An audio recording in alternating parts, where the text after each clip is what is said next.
কর্মীদের বৈঠক আছে, একটা স্তর নিশ্চিত থাকে। আমি জানি না কাদের ডাকা হয়েছে, কতজনকে ডাকা হচ্ছে। তো আমাকে যখন দরকার হবে ডাকা হবে।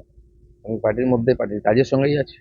কোথাও কি একটা দূরত্ব তৈরি হচ্ছে বিজেপির সাথে বিজেপি দলের? আমি তো কারোর সঙ্গে কোনো দূরত্ব করিনি।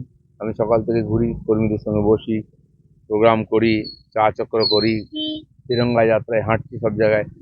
তো ওনাদের যে কাজ আমার জন্য যোগ্য মনে করবো সেটা দেবে।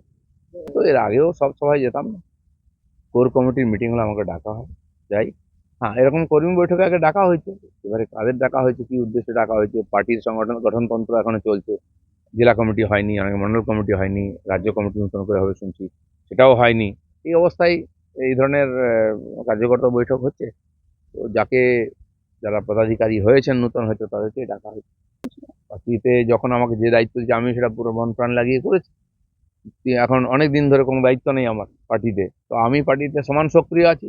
আমার কাজ হচ্ছে সাধারণ কর্মীদের সঙ্গে যোগাযোগ রাখা। যারা আমাকে দেখে পার্টিতে এসেছেন হাজার হাজার লোক, আমি সম্ভবত কোনো রকম ফর্মালিটি ছাড়াই তাদের সঙ্গে গিয়ে দেখা করি। দেখুন, আজকে অনুব্রত মণ্ডলের অডিও ক্লিপ ভাইরাল হয়েছে বলে তার বিরুদ্ধে ব্যবস্থা নেওয়ার কথা ভাবছে পার্টি। ওদের স্পোক্সম্যান বলছেন যে টিএমসি তো ব্যবস্থা নেয়, অন্যরা নেয়। আরে অন্য পার্টিতে এরকম রত্ন নাই তো, ব্যবস্থা কার বিরুদ্ধে নেবে? আপনারা এরকম রত্ন তৈরি করেছেন ডজন ডজন, আর সাধারণ মানুষ সেটা দেখছে, এক্সপোজ হয়ে যায়। তারা বীরভূমেতে 10, 12, 15 বছর ধরে যে অত্যাচার চালাচ্ছে, একটা কেউ এফআইআর করার সাহস পায় না। আর যে পুলিশকে যে ভাষায় কথা বলছে, পুলিশ তার বিরুদ্ধে এফআইআর নেবে? এই যে রাজনীতিকে যারা কলুষিত করছে, মানে একটা দুটো মাছ না, এরকম তো অনেক মাছ, পুরো পুকুরকে আজকে দূষিত করে দিয়েছে। যেন এই পুকুরকে ছেঁচে ফেলতে হবে, তাহলে কিন্তু এই পুকুরে আর অন্য মাছ থাকতে পারবে না। পশ্চিমবাংলার রাজনীতিকে টিএমসি এরকমই করেছে। আজকে তিনি জেলে থাকলেন একদিন, তার বিরুদ্ধে কোনো ব্যবস্থা নেয়নি। যেই এক্সপোজ হয়ে গেছে, তখন তার হাতে ব্যবস্থা, এটা ওটা লোক দেখানো সব।